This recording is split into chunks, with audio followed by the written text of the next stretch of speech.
Marijampolės kolegija išlydėjo jubiliejinę 20 absolventų laidą. Atsisveikinimas su savaja alma mater prasidėjo absolventų ir dėstytojų eisena nuo Vytauto Didžiojo parko iki kultūros centro. Čia ir vyko iškilminga diplomų įteikimo ceremonija. Kultūros ir sporto industrijų vadybą baigusi Laura sako, kad studijos Marijampolės kolegijoje pateisino lūkesčius, įgavo daug teorinių žinių ir praktinės patirties.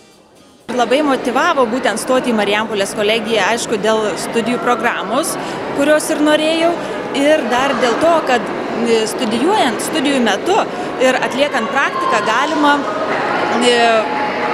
būti pastebėtiems įstaigų vadovų ir netgi gauti darbo pasiūlymą. Jau turiu darbo pasiūlymą? Taip, turiu darbo pasiūlymą būtent pagal specialybę ir to labai džiaugiuosi.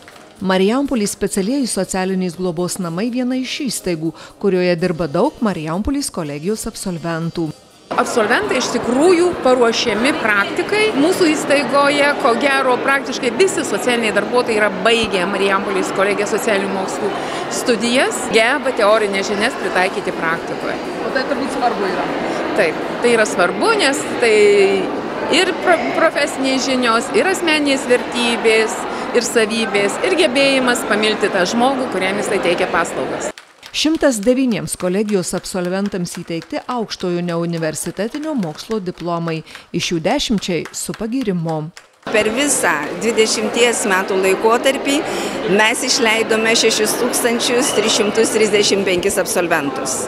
Ši absolventų laida atspindi šiandieninės mūsų bendras tendencijas. Tikimės, kad jie pasklis, tiesa, kai kurie jau dirba, kai kurie įsidarbins čia pat Sūduvos regione. Didesnioji dalis jau šiandien studentų atvyksta, stoja į ištęstines studijas, tai natūralu dirbantys žmonės arba jie jau pasiryžę tais ryčiai surasti darbą.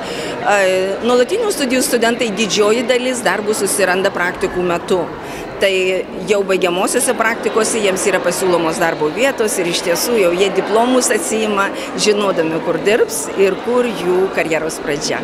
Populiariausia specialybė vaikystės pedagogika, antroje vietoje socialinis darbas, po jo buhalterinė apskaita.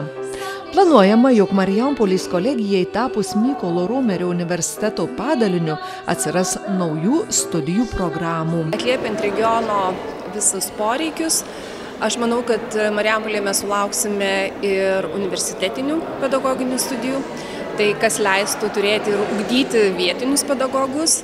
Ir natūralu, kad tai pastumės peržiūrėti ir visą portfelį programų, kurias iki šiol vykdė kolegija, ir pasižiūrėti vis dėlto, ko dar reikia regionui. Vyriausybėje svarstoma, kad Marijampolės kolegijoje galėtų įsitvirtinti viešojo saugumo pareigūnų rengimas, koleginės studijos. Tai tikrai neatmetamas variantas, kad Marijampolėje sutiksite daug uniformuotų studentų.